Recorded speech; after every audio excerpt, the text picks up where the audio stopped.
کہتے ہیں کہ حکومت کے ساتھ کفر جمع ہو سکتا ہے، کافر و حکمران کچھ دیر چل سکتا ہے لیکن ظالم نہیں چل سکتا۔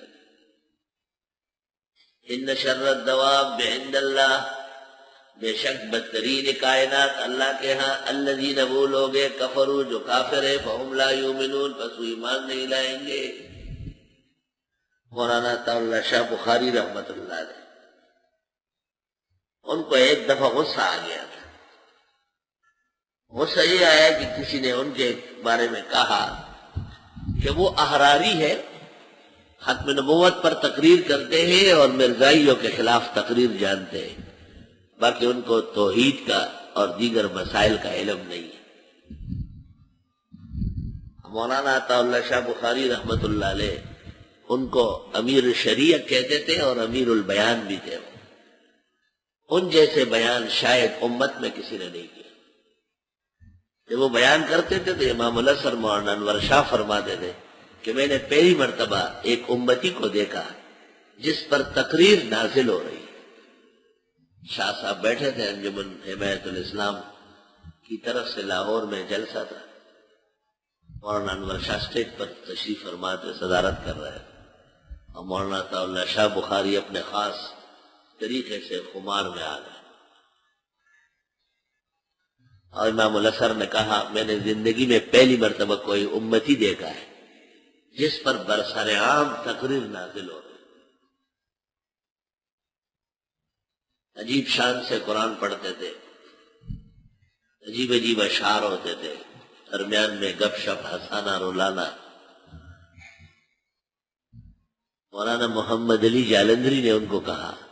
کون کہتا ہے کہ آپ خطیب ہیں؟ کون کہتا ہے؟ شاہ صاحب نے کہا دنیا کہتی ہے۔ کہا دنیا جھک مار رہی ہے، آپ تو ایک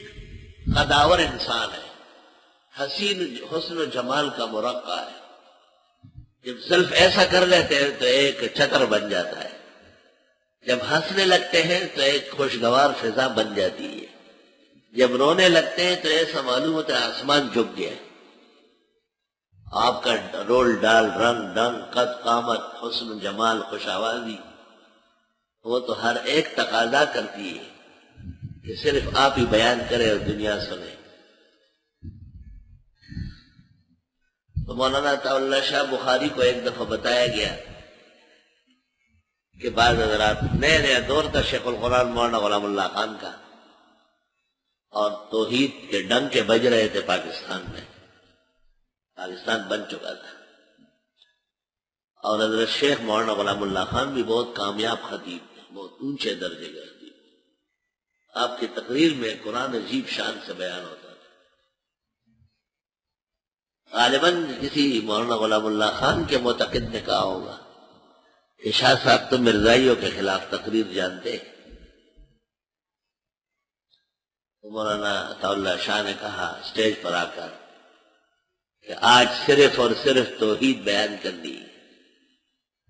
ختم نبوت ہماری ایک مجبوری ہے کہ مرزا غلام احمد نے ہمارے نانا جان کی نبوت حقہ پر ڈاکہ ڈالا ہے،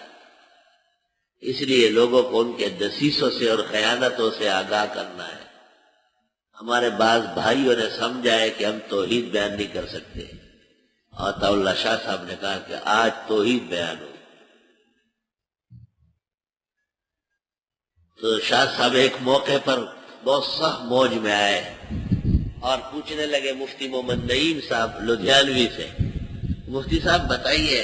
جو خدا کی توحید نہ مانے وہ کون ہوگا قرآن کی نظر میں؟ انہوں نے کہا کہ بہت برا ہوگا، کہ نہیں آیت پیش کرنا پڑے گا۔ پھر آواز دی شیخ القرآن صاحب آپ بتائیے جو اللہ کے علاوہ اوروں کو پکارے اور ان سے مدد مانگے وہ قرآن کی نظر میں کون ہوگا؟ اور اس کے بعد خود غصے میں آیا اور کہا ان شر الدواب عند اللہ، اللہ تعالیٰ فرماتے ہیں کہ وہ خنزیر سے بھی زیادہ ذلیل و کمینہ ہے، کیونکہ الدواب سے مراد تو مخلوقات ہے نا، جانور درندے، اور شر الدواب ان سے بھی بدتر۔ تو پتہ چل گیا کہ خنزیر سے بھی زیادہ خراب ہے وہ جو اللہ رب العالمین کے ساتھ کسی اور کو پکارے یا مددگار سمجھے۔ بے شک بدترین کائنات اللہ کے ہاں وہ لوگ ہیں جو کفر کرتے ہیں، فہم لا یؤمنون، الذین وہ لوگ عاہدت منہم کہ آپ نے معاہدہ کیا ہے ان سے، ثم ينقضون عہدہم پھر وہ توڑتے ہیں عہد و پیمان، فی کل مرہ ہر دفعہ، وہم لا یتقون اور وہ بچتے نہیں، فإما تثقفنہم فی الحرب پس اگر آپ نے قابو کر لیا ان کو جنگ میں، فشرد بہم من خلفہم پس عبرت چکھا دے ان کے ذریعے آنے والوں کو، لعلہم یذکرون۔ استاد محترم مولانا عبداللہ کا خیل جامعہ اسلامیہ بنوری ٹاؤن کے شیخ الادب تھے، حضرت مولانا نافع گل صاحب جو اولین شیخ الحدیث تھے بنوری ٹاؤن کے، ان کے صاحبزادے، اور حضرت مولانا عزیر گل صاحب اسیر مالٹا کے بھتیجے اور داماد، بہت زبردست عالم، مولانا عبداللہ کا خیل عدنان کا خیل کے والد، لیکن انہوں نے شاید والد کی صحبت نہیں اٹھائی یا یہ بہت چھوٹے ہوں گے۔ وہ اتنے ذہین و قابل استاذ تھے، آپ اندازہ لگائے،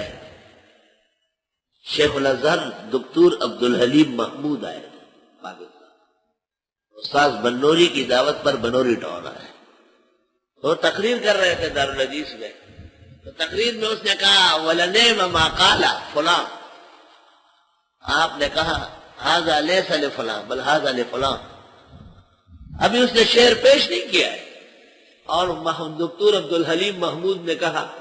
کیا خوب کہا ہے فلاں شاعر نے، تو مولانا عبداللہ کا خیال لگا یہ اس کا نہیں ہے، یہ فلاں کا ہے، شعر پڑھا نہیں ہے ابھی، سب لوگ حیران ہو گئے، تو مولانا عبداللہ کا خیال لگا کہ چلے پڑھ لے، جب انہوں نے پڑھا تو مولانا عبداللہ نے کہا میں یہی کہتا ہوں کہ یہ آپ جس کا کہہ رہے ہیں ان کا نہیں ہے، فلاں عربی شاعر کا ہے۔ اس پر علماء میں بحث ہوئی ہے، تو فیصلہ یہ ہوا ہے کہ ذکاوت بے انتہا ہے، ذکاوت کی وجہ سے بغیر اختیار کے ان کو اطلاع ہو گئی کہ اس موقع پر یہ اس شعر کو فلاں کا سمجھتے ہیں، حالانکہ یہ ان کا نہیں ہے بلکہ یہ فلاں کا۔ لا الہ الا اللہ۔